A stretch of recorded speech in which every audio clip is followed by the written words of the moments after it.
जय हिंद सभी वर्दी लवर्स का आपके अपने चैनल में एक बार फिर से स्वागत है। दोस्तों आज हम करने वाले हैं आर्मी अग्निवीर 2026 के लिए साइंस यानी विज्ञान के बहुत ही इंपॉर्टेंट क्वेश्चंस करने वाले हैं जो आपके आर्मी अग्निवीर के एग्जाम्स में बार बार रिपीट होते हैं। और ये आप सभी का क्या है, टेस्ट पेपर है। इसमें जो क्वेश्चंस होंगे ये आपके पेपर में आने वाले क्वेश्चंस हैं। तो ये आप बोल सकते हो प्रीवियस ईयर क्वेश्चंस प्लस में एक्सपेक्टेड क्वेश्चंस आज आपको देखने के लिए मिलने वाले हैं। और ये आप सभी का एक टेस्ट है। जिस तरीके से आप सभी ने जीके में टेस्ट दिया है उसी प्रकार से आप सभी का ये साइंस का टेस्ट होने वाला है। और देखते हैं 30 में से कौन कौन 25 प्लस सही करता है। अगर आपने 25 या 25 से ज्यादा स्कोर कर दिया इसका मतलब आपकी साइंस की बहुत अच्छी तैयारी है। बस थोड़ी सी आपको तैयारी करनी है और पूरे में से पूरा स्कोर करने से आपको कोई नहीं रोक सकता। और अगर आपने इसमें से 20 प्लस स्कोर किया है इसका मतलब आपको थोड़ी मेहनत और करने की आवश्यकता है जिससे आप साइंस में अच्छा स्कोर कर सकते हो। लेकिन जिन स्टूडेंट का 20 से कम स्कोर आ रहा है तो इसका मतलब है कि साइंस में आपको बहुत ज्यादा मेहनत करने की आवश्यकता है। और आज वाली क्लास में मैंने बहुत ज्यादा हार्ड लेवल के क्वेश्चंस नहीं रखे हैं। मैंने आज वाली क्लास में बिल्कुल इजी टू मॉडरेट लेवल के क्वेश्चंस रखे हैं, यानी कि इजी से लेकर मीडियम लेवल के क्वेश्चंस मैंने रखे हैं जो आपके एग्जाम्स में आ रहे होते हैं। तो सभी को पूरा टेस्ट देना है और लास्ट में ईमानदारी से, क्योंकि आप यहां पर बेईमानी कर लोगे, खुद से बेईमानी कभी नहीं कर पाओगे, तो ईमानदारी से सभी को कमेंट करके सही सही बताना है कि आप सभी का स्कोर क्या रहता है। चलिए अब बिना देरी के शुरुआत करते हैं। पहला क्वेश्चन है और आप सभी को पता है SI मात्रक से आपके एग्जाम्स में क्वेश्चन आ रहा होता है। तो बल का SI मात्रक क्या होगा ये हमें बताना है। SI यूनिट है, सभी को याद करनी है, आपके एग्जाम्स में आती है। तो पहला ही क्वेश्चन हमने रखा है कि बल का SI मात्रक क्या हो जाएगा, ये आपको बताना है फोर्स का। और देखो इंग्लिश और हिंदी दोनों लैंग्वेज में लिखा हुआ है, तो ना इंग्लिश वाले कंप्लेंट करेंगे ना हिंदी वाले। ठीक है जी, चलो। तो बल का SI मात्रक सभी का आ गया होगा। तो जिसने भी न्यूटन आंसर किया है उसका क्या हो जाएगा, बिल्कुल करेक्ट आंसर हो जाएगा। बल का SI मात्रक क्या हो जाएगा, न्यूटन हो जाएगा। आगे बढ़ते हैं। और आप सभी को पता है कि भाई ये आपका टेस्ट है जिसमें पता चलेगा कि अभी आपका लेवल क्या है। सभी सब्जेक्ट का एक एक टेस्ट होगा, उसके बाद अपनी क्लासेस स्टार्ट करेंगे। बिल्कुल टेंशन मत लो, 3 महीने हैं हमारे पास, बड़े शानदार तरीके से पूरी की पूरी तैयारी होगी और आप सभी का श्योर सिलेक्शन होगा। जितने स्टूडेंट कंटिन्यू हमारे साथ पढ़ेंगे ना, श्योर सिलेक्शन अपनी क्लास से ही सारे क्वेश्चंस आपको देखने के लिए आपके एग्जाम्स में मिल जाएंगे। ठीक है, चलो। कौन सा नियम कहता है कि प्रत्येक क्रिया के बराबर और विपरीत प्रतिक्रिया होगी? Most repeated most important questions जो बार बार आपके एग्जाम्स में आ रहा होता है। तो कौन सा नियम कहता है? नियम से आपके एग्जाम्स में एक क्वेश्चन हमेशा आएगा, इस बात को याद रख लेना। तो कौन सा नियम कहता है कि प्रत्येक क्रिया के बराबर और विपरीत प्रतिक्रिया होगी? यानी कि कौन सा लॉ कहता है ये हमें बताना है कि every action there is equal and opposite reaction. तो कौन सा नियम कहता है? तो सभी को पता होगा न्यूटन का तृतीय नियम या न्यूटन का तीसरा नियम। तृतीय का मतलब क्या होता है? तीसरा। ठीक है जी, तो क्या हो जाएगा? न्यूटन का तीसरा नियम ये बात कहता है कि प्रत्येक क्रिया के बराबर और विपरीत प्रतिक्रिया होगी। ठीक है जी, चलो क्वेश्चन नंबर 3 के ऊपर चलते हैं। बहुत इंपॉर्टेंट क्वेश्चन है कि विद्युत धारा मापने के लिए प्रयोग किए जाने वाले उपकरण को क्या कहते हैं? और टेंशन मत लो, मैंने इसमें 7 क्वेश्चंस फिजिक्स के रखे हैं, 7 क्वेश्चंस केमिस्ट्री के रखे हैं, उसी प्रकार बायोलॉजी और आगे क्वेश्चंस हमने रखे हैं। ठीक है जी, तो ऐसा नहीं सिर्फ एक ही सब्जेक्ट के हैं, सभी सब्जेक्ट के क्वेश्चंस जो आपके एग्जाम्स में साइंस में आते हैं, तो हर प्रकार के क्वेश्चंस हमने रखे हैं। तो बताइए विद्युत धारा मापने के लिए कौन से उपकरण का प्रयोग किया जाता है? तो मापने वाले उपकरण आपको सारे के सारे याद करने हैं और सारे याद करवाऊंगा, टेंशन मत लो, अपनी क्लासेस में ही याद हो जाएंगे। तो विद्युत धारा मापने के लिए किसका प्रयोग किया जाता है? तो विद्युत धारा मापने के लिए किसका प्रयोग किया जाता है भाई? एमीटर का। तो जिसने एमीटर किया होगा उसका क्या हो जाएगा? बिल्कुल करेक्ट आंसर हो जाएगा। क्वेश्चन नंबर 4 के ऊपर चलते हैं कि निर्वात में प्रकाश की चाल क्या होती है? बहुत बार एग्जाम्स में पूछा गया क्वेश्चन है कि निर्वात में आपको बताना है कि वैक्यूम में जो लाइट ऑफ स्पीड क्या होती है या स्पीड ऑफ लाइट क्या होती है, ये अपने को बताना है। बताइए क्या होगा, निर्वात में प्रकाश की गति कितनी होगी, तो कितना हो जाएगा, ये मैंने पिछली क्लासेज में भी करवाया था, 3 गुणा 10 की पावर 8 मीटर पर सेकंड हो जाएगा। कितना हो जाएगा, 3 गुणा 10 की पावर 8 मीटर पर सेकंड हो जाएगा। आगे बढ़ते अगले क्वेश्चन के ऊपर चलते हैं कि निम्नलिखित में से कौन विद्युत का सुचालक है। इनमें से आपको बताना है विद्युत का सुचालक क्या हो जाएगा, कौन सा है इनमें से विद्युत का सुचालक। सुचालक का मतलब वो होता है जिसके अंदर से विद्युत गुजर सकती है, ठीक है जी, जिसके अंदर से इलेक्ट्रिसिटी गुजरती है, बिजली है वो गुजरती है। रबड़ से गुजरती है नहीं, लकड़ी से गुजरती है नहीं, प्लास्टिक से गुजरती है नहीं, तो कौन सा बच जाएगा, तांबा हो जाएगा।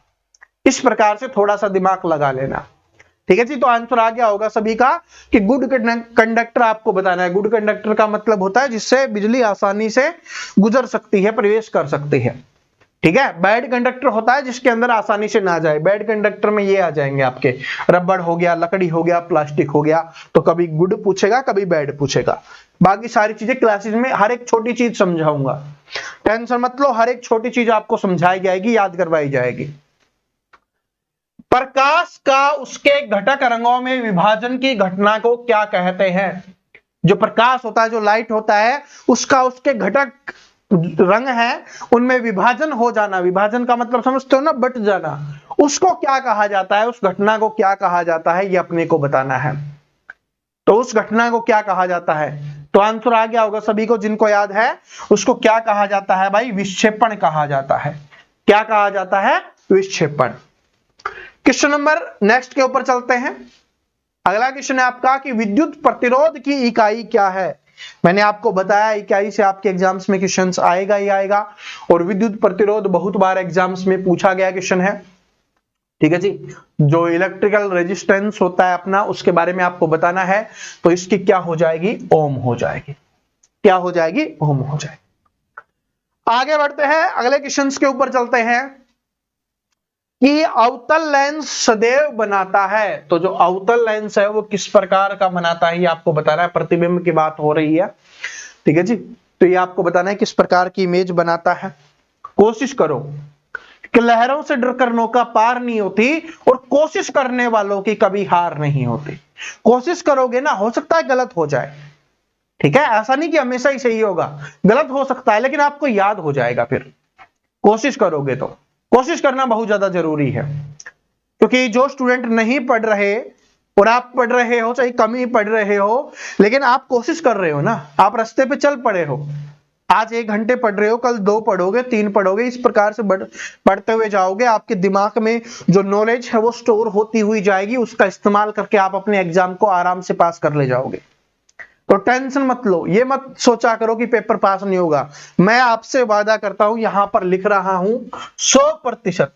अगर आप हमारी क्लासेस कंटिन्यू देखते हो और उनका रिवीजन कर लेते हो, आप याद कर लेते हो उनको, तो 100% आपका पेपर पास होगा। ना हो तो मेरे पास आ जाना कि मेरा पेपर पास नहीं हुआ, ठीक है जी।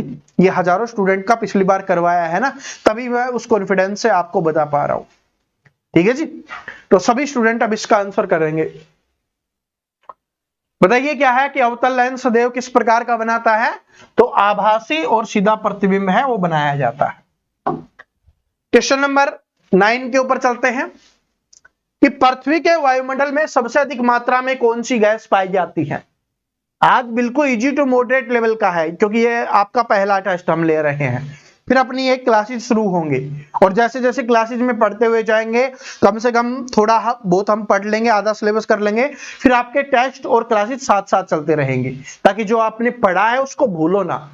क्योंकि आप सभी क्या करते हो कि पढ़ते हुए जाते हो। बहुत सारे स्टूडेंट कमेंट करते हैं, सर जी पढ़ते हैं तब तो याद हो जाता है, बाद में भूल जाते हैं, पेपर में आंसर नहीं कर पाते।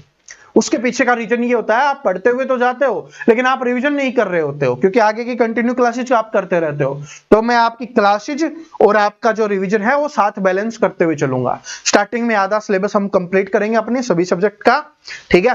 फिर जो आधा बचा हुआ है उसको कंप्लीट करते रहेंगे, और साथ में रिवीजन करते रहेंगे जो पहले हमारा आधा कंप्लीट हो गया है, क्योंकि आप सभी का सिलेक्शन करवाना है, ठीक है। लेकिन सिलेक्शन उसी का होगा जो कंटिन्यू पढ़ेगा, ठीक है। और कल अपनी मैथ की क्लास स्टार्ट हो जाएगी बिल्कुल बेसिक से। जिन स्टूडेंट को नहीं पता कल से स्टार्ट हो जाएगी। कल पहला चैप्टर मैं डाल दूंगा बिल्कुल बेसिक से, और ये वाली जो थंबनेल है ये आपको ऐसे दिखाई देने वाली है, ये देख लेना, ठीक है जी। यहां पर आर्मी अग्निवीर 2026 ये आपके आर्मी के सभी एग्जाम्स के लिए होगी। मैथ के टॉपिक का नाम और जो इंपॉर्टेंट क्वेश्चंस होंगे जो आपके एग्जाम्स के लिए जरूरी होंगे, जो बिल्कुल बेसिक से हर एक स्टूडेंट को समझ में आएंगे, वो चीजें हम करने वाले हैं, ठीक है। अब इसको करो कि पृथ्वी के वायुमंडल में सबसे अधिक मात्रा में कौन सी गैस पाई जाती है, तो कौन सी गैस हो जाएगी सबसे अधिक मात्रा में, तो नाइट्रोजन गैस है वो सबसे अधिक मात्रा में पाई जाती है, नाइट्रोजन गैस। दूसरे नंबर पे कौन सी है, ऑक्सीजन है, ठीक है जी। चलो 78 और समथिंग 21। रासायनिक प्रतीक AU किसके लिए प्रयोग किया जाता है, तो आपको बताना है कि AU का इस्तेमाल किसके लिए होता है, किसके सिंबल के रूप में हम AU का इस्तेमाल करते हैं, ये आपको बताना है किसका रासायनिक प्रतीक है, ठीक है जी। आवर्त सारणी से आपके एग्जाम्स में काफी क्वेश्चंस आएंगे, धातु, अधातु, उपधातु, इन सभी चीजों के बारे में भी हम पढ़ेंगे आराम से। तो बताइए क्या हो जाएगा, तो AU किसका है, सभी को पता है, गोल्ड का हो जाएगा, सोने का हो जाएगा। ये पता नहीं दो बार सोना क्यों लिख दिया, ठीक है। ये दो बार सोना इसलिए लिख दिया कि बता रहे हैं आपको कि भाई सोना है ना वो 2 लाख हो गया है, ठीक है। तो जल्दी से जॉब लग जाओ, शादी कर लो, ताकि सोना डालो तो कम महंगाई हो, ठीक है, क्योंकि सोना है 2 लाख का हो गया है अब। चलो, शुद्ध जल का पीएच मान कितना होता है, पीएच मान कितना होता है। और देखो कुछ स्टूडेंट ऐसे हैं, मैं एक बात बताता हूं आपको, कुछ स्टूडेंट ऐसे होंगे जिन्होंने पिछली बार एग्जाम दिया था, कुछ का एग्जाम अच्छा हो गया था, कुछ का एग्जाम नहीं हुआ, कुछ कट ऑफ में रह गए, कुछ फिजिकल में रह गए, कुछ या पहले से ही रह गए थे, है ना। तो उनको लगता है कि पिछली बार पेपर आया वैसा ही आएगा सेम, नहीं।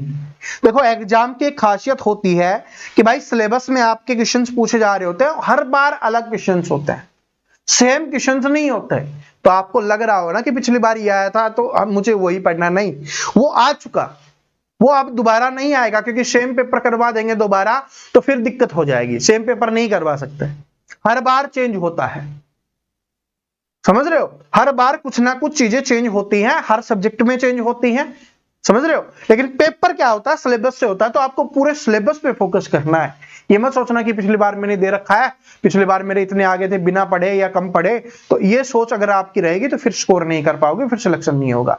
और जो नए स्टूडेंट है आपके पास बहुत अच्छा मौका है, इस बात को भी नोट कर लेना, क्योंकि पहली बार जो दिमाग है ना वो बहुत ज्यादा फ्रेश होता है, और फ्रेश है ना वो बहुत अच्छे से चीजें कैच कर लेता है, याद हो जाएंगी आपको, तो इसका इस्तेमाल करो।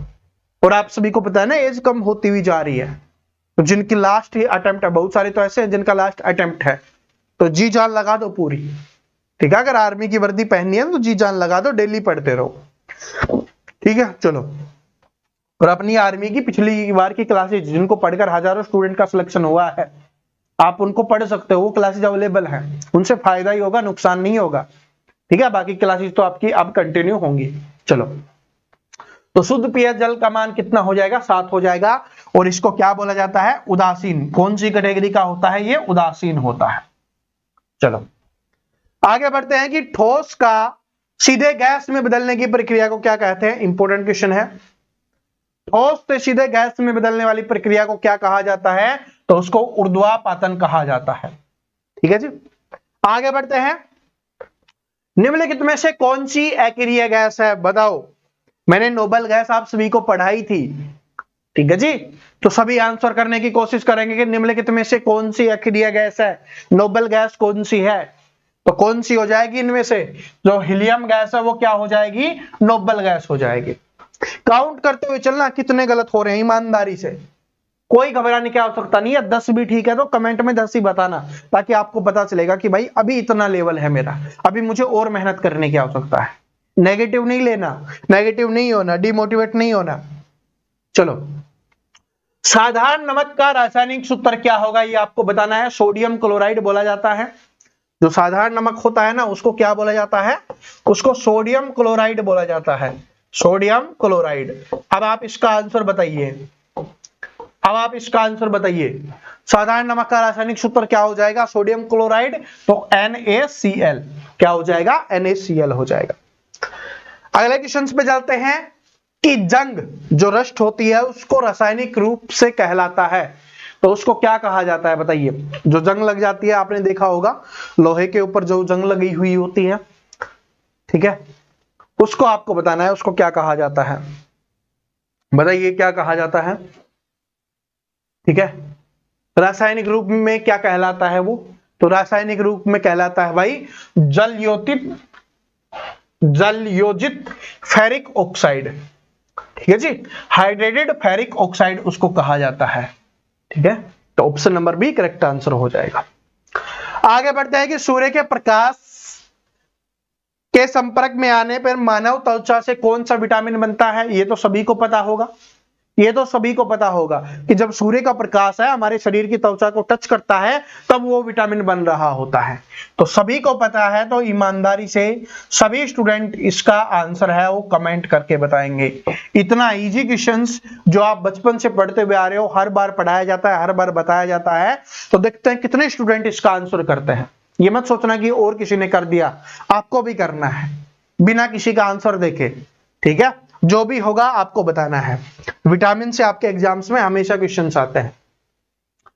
मानव हृदय में कितने कक्ष होते हैं, कितने चैम्बर्स होते हैं, तो मानव हृदय में कितने चैम्बर्स होते हैं बताइए। आंसर आ गया होगा, बिल्कुल सिंपल आंसर है। तो कितने हो जाएंगे भाई, 4 हो जाएंगे। कितने हो जाएंगे, 4 चैम्बर होते हैं, इस प्रकार से बटा हुआ होता है, ये 4 चैम्बर होते हैं। ठीक है जी, बाकी हृदय पढ़ेंगे जब डिटेल से मैं आपको बताऊंगा। जल के परिवहन के लिए कौन सा पादप उत्तक उत्तरदायी होता है, ये अपने को बताना है। जल के परिवहन के लिए कौन सा पादप उत्तक है जो उत्तरदायी होता है, पादप बताइए। जल के परिवहन के लिए, ठीक है जी, ट्रांसपोर्ट ऑफ वाटर, यानी कि वाटर का ट्रांसपोर्ट करने के लिए, परिवहन करने के लिए, एक स्थान से दूसरे स्थान पर जो ट्रेवल होता है ना, उसको परिवहन बोला जाता है। बताइए तो कौन सा पादप उत्तक हो जाएगा, ये हो जाएगा आपका जाइलम। क्या हो जाएगा, जाइलम। इंपॉर्टेंट है।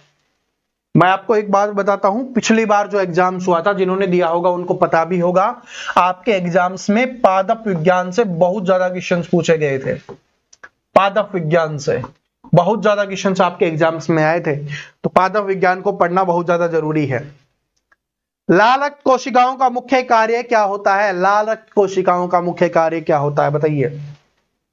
जो रेड ब्लड सेल्स होती हैं, एक तो इसकी फुल फॉर्म याद कर लो, रेड ब्लड सेल्स, इनको कहा जाता है आरबीसी, लाल रक्त कोशिकाएं RBC, red blood cell.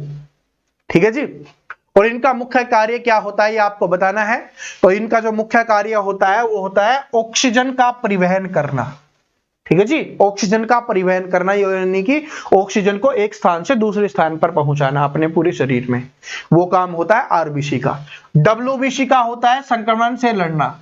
WBC, white blood cell, श्वेत रक्त जो कणिकाएं होती है, उनका कार्य होता है संक्रमण से लड़ना। ठीक है जी, चलो। निम्नलिखित में से कौन एक ज्ञानेंद्रिय नहीं है, ये आपको बताना है। ज्ञानेंद्रिय नहीं है, यानी कि इनमें से कौन सा, 4 ऑप्शंस दिए हुए हैं, इनमें से आपको वो बताना है जो चीजें सेंस नहीं कर सकता। जैसे हम नाक से सूंघ के सेंस करते हैं कि हाँ ये चीज हो सकती है, चाहे आपकी आंखें बंद हो तो आप सेंस कर लोगे कि भाई हाँ अच्छा खाना आ गया है, पनीर आ गया है, क्या आ गया है, तो आपको पता चल जाता है। ठीक है जी, समोसे कचौरी है, पता चल जाता है आपको। तो बात समझ में आ रहा है। तो इनमें से आपको बताना है वो कौन सी चीज नहीं है। आंख से देखकर हम सेंस कर लेते हैं कि भाई ये चीज है, नाक से मैंने अभी आपको बताया कि सेंस कर लेते हैं। इसके अलावा जीभ है, जीभ पे जैसे ही रखेंगे हमें पता चल जाता है खट्टा है, मीठा है, कड़वा है, तीखा है, जो भी है पता चल जाता है। तो ये तीनों क्या हो गई, ज्ञानेंद्रिय हो गई, या बोल सकते हो कि इनसे हम क्या कर सकते हैं, सेंस कर सकते हैं, पता कर सकते हैं। लेकिन गुर्दा क्या हो जाएगा, किडनी क्या हो जाएगा, ये आपका अलग हो जाएगा, जिससे सेंस नहीं किया जाता। ठीक है, चलो आगे बढ़ते हैं। क्वेश्चन नंबर 21 के ऊपर चलते हैं। पादप विज्ञान का बहुत अच्छा क्वेश्चन है कि पादप में प्रकाश संश्लेषण किस भाग में होता है। पादप का मतलब होता है पौधे आपके, तो जो पौधों में जो प्रकाश संश्लेषण होता है, फोटोसिंथेसिस होता है, वो किस भाग में होता है ये आपको बताना है। तो जो प्रकाश संश्लेषण हो रहा होता है वो कौन से भाग में हो रहा होता है, पत्तियों के द्वारा हो रहा होता है, पत्तियों से, जो पत्तियां होती है ना उनसे होता है, लीव्स से। चलो, मानव शरीर का सबसे कठोर पदार्थ कौन सा होता है? काफी बार एग्जाम्स में पूछा गया क्वेश्चन है। तो मानव शरीर का सबसे कठोर पदार्थ कौन सा होता है?